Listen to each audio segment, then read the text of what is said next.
Soumaï Malbou, gérante associée au sein de la société Flyson. C'est une société spécialisée dans les drones et les drones agricoles en particulier. Donc aujourd'hui, nous sommes la plus grande flotte au Maroc de drones et nous avons relevé un défi d'économiser 1 milliard de litres d'eau d'ici 2030 et on est à 19 millions de litres aujourd'hui.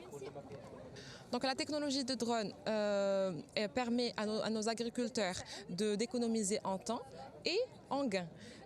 Aujourd'hui, on a pu aider nos agriculteurs à économiser à peu près 10% de production. Quand je parle de producteurs, je parle de producteurs de céréales. Et c'est un drone ou là, un équipement qui permet de traiter 1 hectare en 7 minutes. Donc c'est énorme en ce qui concerne le temps. Et en plus de ça, le drone permet l'accès aux terrains difficiles. Donc, Fashkatehta ou là autre, on peut accéder au terrain sans problème.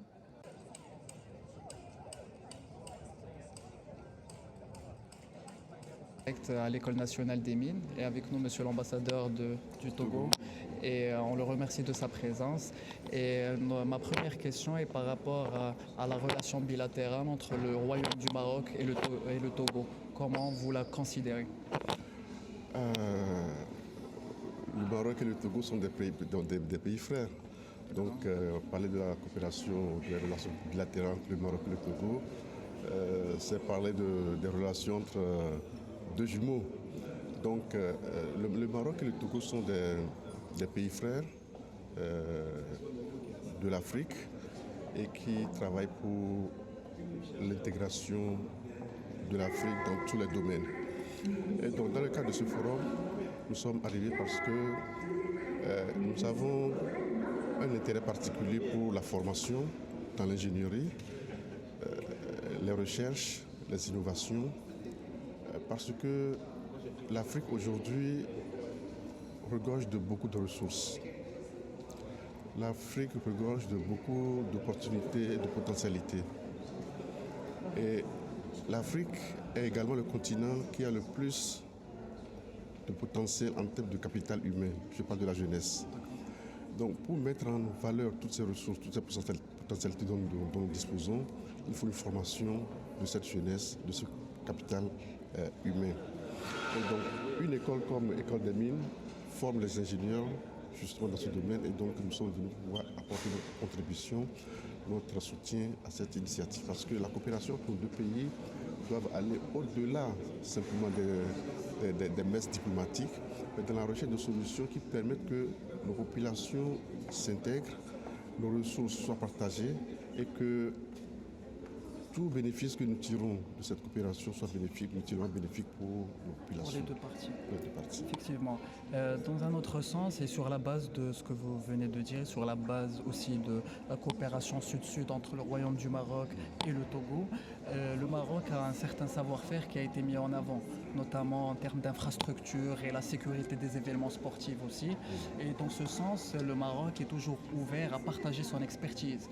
Et pour le Togo, est-ce qu'il y a un échange d'éducation entre les étudiants togolais au Maroc et des Marocains pour former les Togolais, notamment dans l'ingénierie des infrastructures et notamment dans la sécurité des événements sportifs? Il faut noter que dans le domaine de la coopération scientifique, il y a beaucoup de Togolais qui viennent se former ici au Maroc. Et il y a également des écoles marocaines qui commencent à s'ouvrir au Togo justement pour mutualiser l'effort de formation. Je dois noter que le Maroc produit le phosphate et le Togo également produit le phosphate. Donc, dans ce domaine également, il y a une coopération forte où des ingénieurs togolais viennent se former ici au Maroc.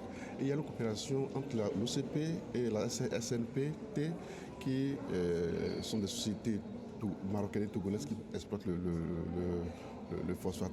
Aujourd'hui, l'intérêt est en train d'être mis sur la capacité pour nos deux pays de transformer le phosphate en engrais justement pour booster la sécurité alimentaire dont nous parlons. Donc vous voyez qu'en termes d'infrastructure, c'est vrai, le Maroc est très en avant sur le Togo. Et donc le Togo s'inspire justement du chemin du modèle marocain pour pouvoir avancer. Et moi je le dis toujours, Nous avons un chemin à faire, mais il est important que chaque modèle de développement que nous voulons bâtir pour nos pays, nous puissions nous les bâtir à partir de nos cultures, de nos traditions, pour ne pas perdre nos valeurs culturelles. Merci beaucoup. Une dernière question. Que pourriez-vous dire aux Marocains qui n'ont pas eu l'occasion d'assister à cette conférence? Un dernier message pour nos concitoyens. C'est une conférence assez scientifique.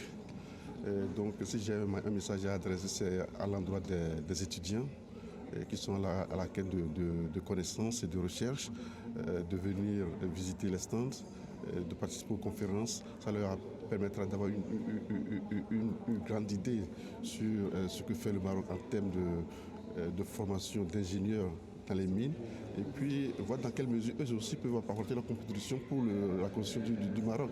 Parce qu'on est citoyen d'un pays, mais on doit apporter sa contribution également pour le développement du pays. Excellent.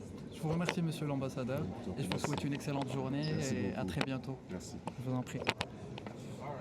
Hello, my name is Janetta Bugri, Deputy Ambassador to Ghana, and we are very honored to be part of this event. Ghana is cooperating with the South-South Cooperation, as we always do. Morocco is leading the chart of Africa, and we are very honored to be part of this South-South Cooperation that will enable us to have a free trade within Africa. Thank you very much.